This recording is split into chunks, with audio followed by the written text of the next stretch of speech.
J'ai vécu avec une femme pendant 13 ans et elle m'a quittée. Elle m'a quittée à la fin du cancer du sein, plutôt à la fin de la radiothérapie.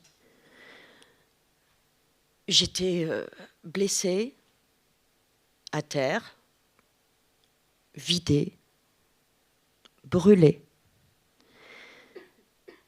Quand elle m'a quittée, non seulement j'étais brûlée de l'extérieur, mais également de l'intérieur.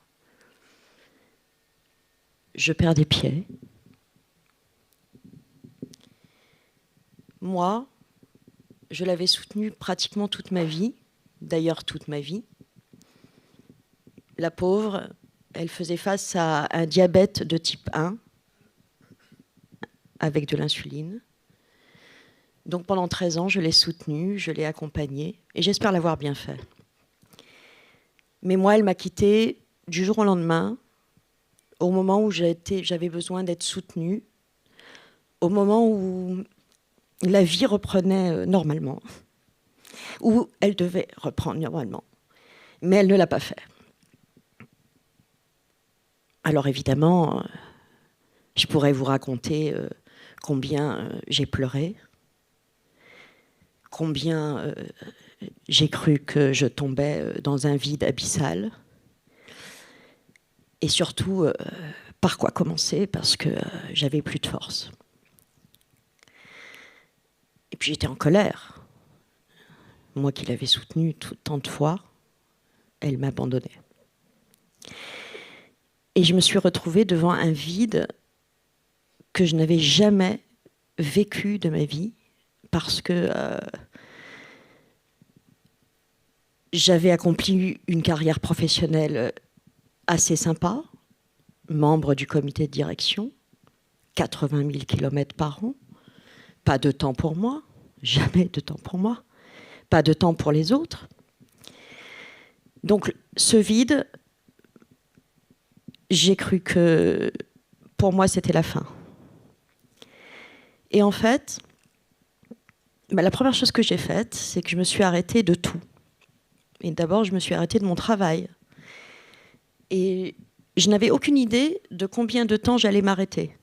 Bon, je me suis arrêtée 3 ans. Mais ça, c'est pas la vraie histoire que je vais vous raconter.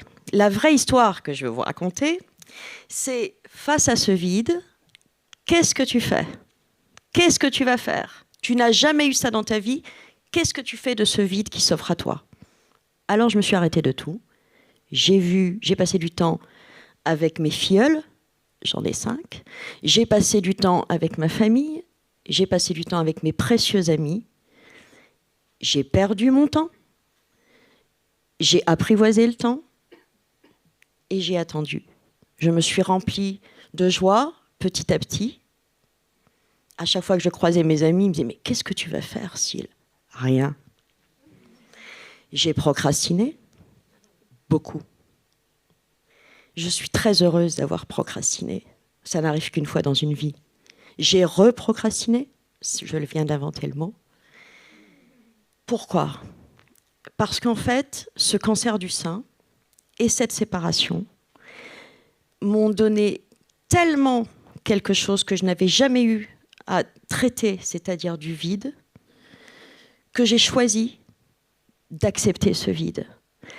J'ai choisi d'accepter ce vide parce que quand je l'ai eu en face de moi, je me suis dit, en fait, c'est ce temps-là qui m'a permis de retrouver qui je suis, celle que je suis devant vous ce soir, la vraie Syl, celle qui s'est battue et celle qui est vivante.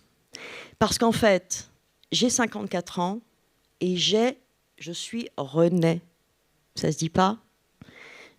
Je suis revenue à moi, à tout ce que je suis.